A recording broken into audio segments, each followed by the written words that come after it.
Hey everyone, my name is Steven and welcome back to Storytime. Without wasting any time, let's get into our first story of the day.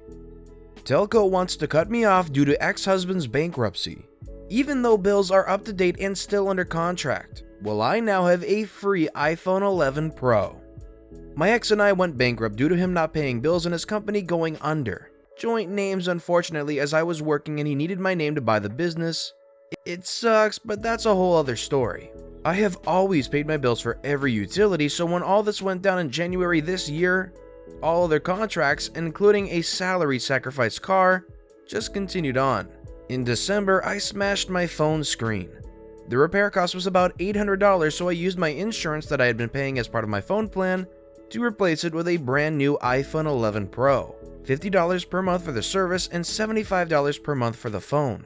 I got a call in early March from the Telco insolvency team telling me that I can't have a contract with them due to bankruptcy. They said they want to charge my phone to a prepaid account. They also said I cannot have a home internet and landline account with them anymore, which freaked me out. No Wi-Fi and kids at home. I checked it out with the bankruptcy trustee and they said legally it's not a problem, but if the company policy states as such, they can do it. I also spoke with the telecommunications ombudsman and they told me I could fight it if I wanted to, as I am still under contract. I had a big argument with the telco on the phone again, trying to explain that my bills were always paid early and that it is in their best interest to let me continue to pay out the contracts, as their fees were on top of the purchase of their phone and modem. No go. She did not want to hear a bar of it. I shopped around and found a new internet provider and landline, needed for homeschooling at the moment, and then let the telco swap me off my plan to prepaid. I then ported my prepaid phone number over to new internet company. I have had the same number since my first phone and didn't want to change it. Then the telco sent me a bill to pay out the iPhone and the modem. Final bill was $2,300, which I promptly replied with the bankruptcy number and trustee details and included the passage from legislation that says they cannot contact me about it again.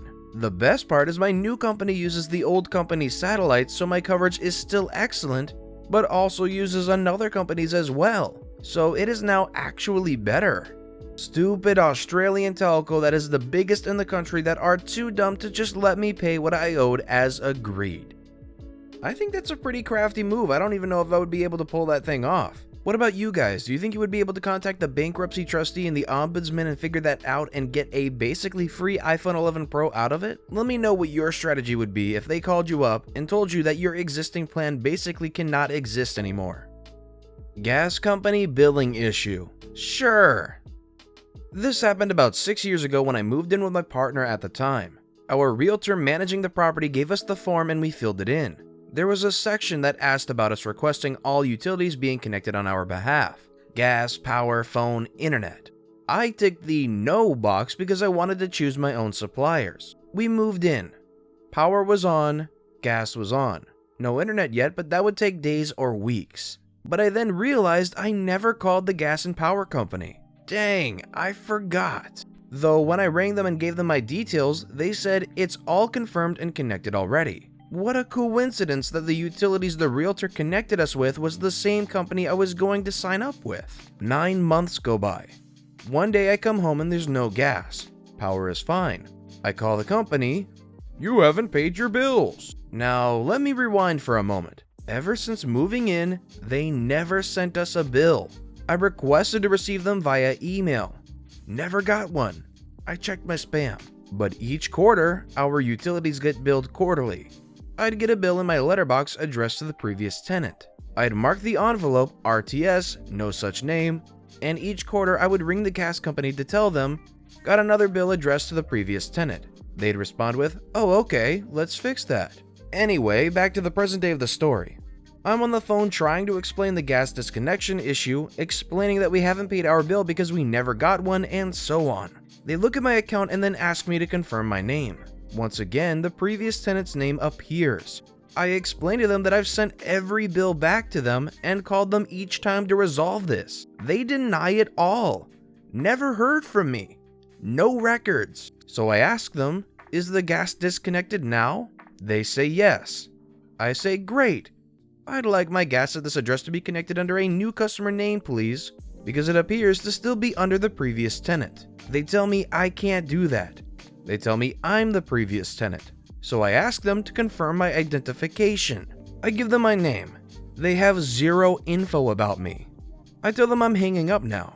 You can call me on the number in your system for this account to confirm things, but go easy on the person who answers because they haven't lived here in 9 months. I hang up, ring back immediately, talk to sales, sign up a new account. Gas connected the following day. Got 9 months free gas because no one at the gas company would listen to me. Somebody's probably getting fired over this gross miscommunication that gave this tenant 9 months of free gas. You want your club sandwich to stay together? You got it. This happened about 4 years or so ago. I used to work as a cook at a dine-in restaurant of a truck stop. The lack of leadership by the restaurant management bred an atmosphere of being able to get away with just about anything among the employees, including how we interacted with the customers. My coworkers quickly learned I preferred to work than gossip, and they even more quickly regretted the rare time or two they would try to get me involved in some drama. As most of them didn't like my sarcastic wit, they would let me be. I pretty much was back in the kitchen most of the time and didn't have to usually deal with our guests, but would be out front from time to time, usually on my way to or from the restroom, and did get to know many of our regulars. There were all kinds of truck drivers, the ones who were cool and fun to talk with, the flirts, the politically opinionated, every once in a while an occasional creep who had to be dealt with. All walks of life of drivers graced our establishment, and for the most part, no problems. Then there would be the drivers who, no matter what you did, were just outright jerks. Rude to the staff, complaining about everything, and I mean everything. The weather, the repair shop, the music playing on the intercom, the showers, the price of diesel, the cost of items in the store, which was a separate department from the restaurant, the truck parking. All things we had absolutely no control over, and hey guys, we're just here to serve you food, okay? Yeah, it would get a little tedious listening to the whiners, so whenever I happened to spot the few habitual verbal offenders sitting out front, I would take the back way around to the ladies' room. Like I said, I don't care for gossip or drama, so I'm working the grill line. It's a somewhat slow afternoon being middle of the week. The front counter is about half full with drivers sitting around chatting and eating when one of our regular jerks comes in.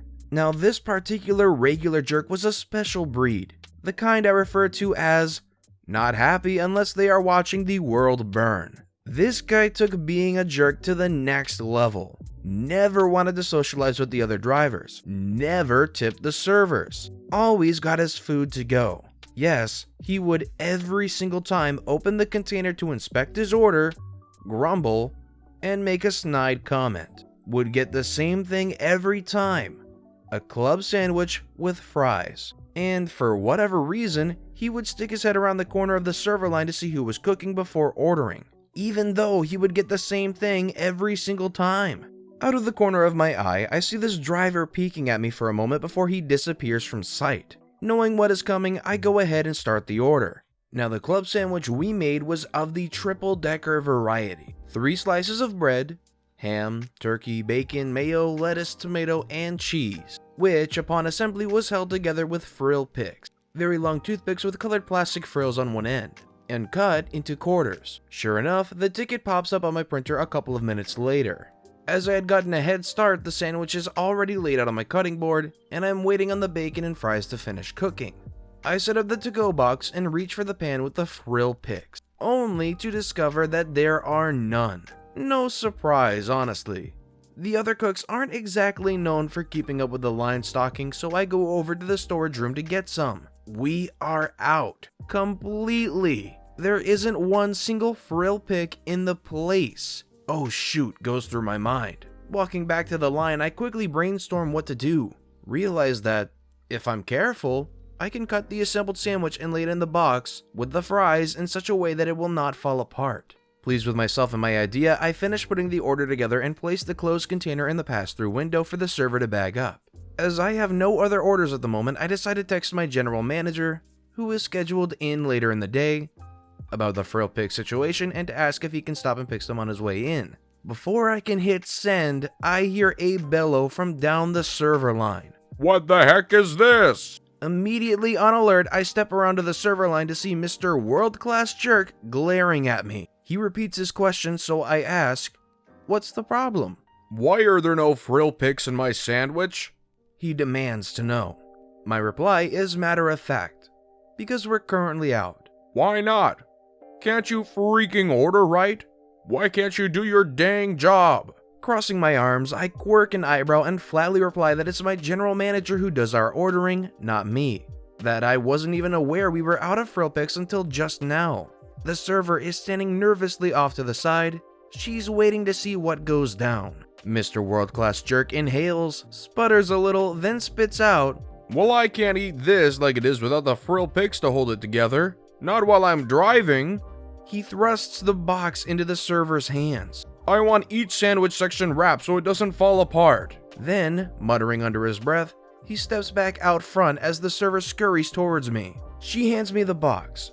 I turn, walk past the grill line into the back kitchen and to the prep table. Setting the box down next to the dispenser, open the lid.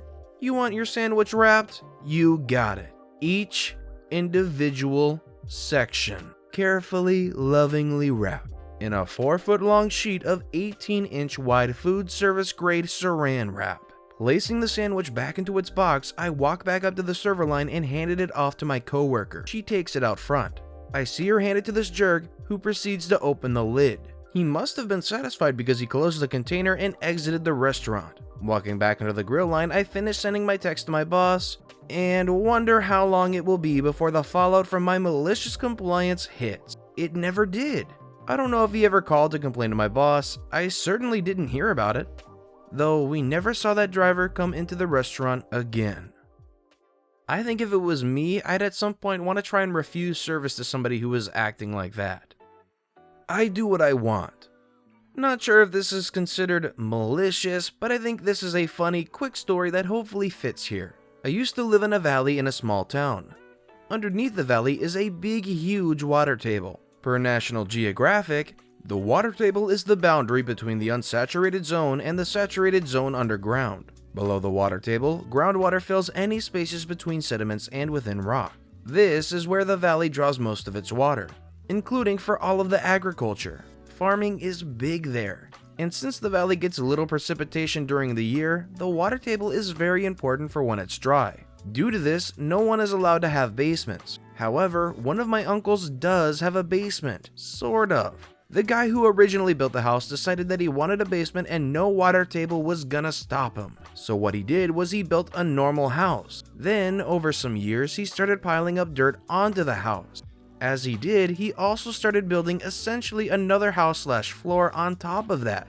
Looking at it now, it just looks like a simple one-story house on the top of a hill. But it really has the same size of house underneath it too. It's such a cool building, and I think it's a pretty funny story. Personally, I think that gives the house a pretty cool backstory, and considering the way they built it, it might be a pretty nice house. High school teacher's source-phobia. In my freshman year of high school, I am not from the US, so I tried translating this post into American English. We had a chemistry teacher called Mr. B. Sting, not his real name, based on a pun. Now, Mr. B. Sting is a real nice guy, or so I thought. One day we were all assigned a topic to make an essay on. I had to choose between boron, aluminum, and gallium. I took gallium. One thing you need to know about me is that I am not a very good student, but I like science. So when Mr. B. Sting wanted us to make this project, I, of course, was quite thrilled. So as soon as I had gotten home, I immediately started work on my magnum opus. It took about 12 hours total for a 3-page essay, but when I had finished, I was thrilled. I even had a teacher look over my essay and he absolutely loved it. So I was sure I'd get an A, but no. Mr. B. Sting has given me a C, which admittedly is not too bad, but his reasoning freaked me out. He said, and I quote, translate, "Well dear, you wrote with too many sources in the essay, just so you could impress me. Now that doesn't work with me. Your attempt in manipulating me has impacted your rating. Think about what you have done. I expect better from you." I like using 6 sources, which I clearly needed to cover all the thrilling parts of gallium extraction in China, but he wouldn't have any of it. Instead of being angry, I complied, and when we had to write a report on urban mining, I used no sources in the process since he had written "don't use sources" with a red shiny pen on my last essay. Expectedly, I got a D, and he said, "You know, you should have used sources. Why didn't you learn that by now? This school is not a kindergarten." I had been quiet for the rest of the class with a smug smile on my face, and as soon as school was over, I rushed to the headmaster's office. Having brought both essays with me and explaining myself, needless to say, the teacher never gave me a worse grade for using too many sources again. I would say I think this is a case of the student schooling the teacher. With that said, that's all the stories of the day, so which one of these that I read today were your personal favorite and why? Let me know which one it was in the comments below. But that's all the time we have for today, so thank you so much for listening to and watching the Storytime channel. If you haven't yet, please consider subscribing and let me know what... If you haven't yet, please consider subscribing and don't forget to let me know which one of these stories was your personal favorite today. Thank you all again for watching and listening to the Storytime channel. Storytime.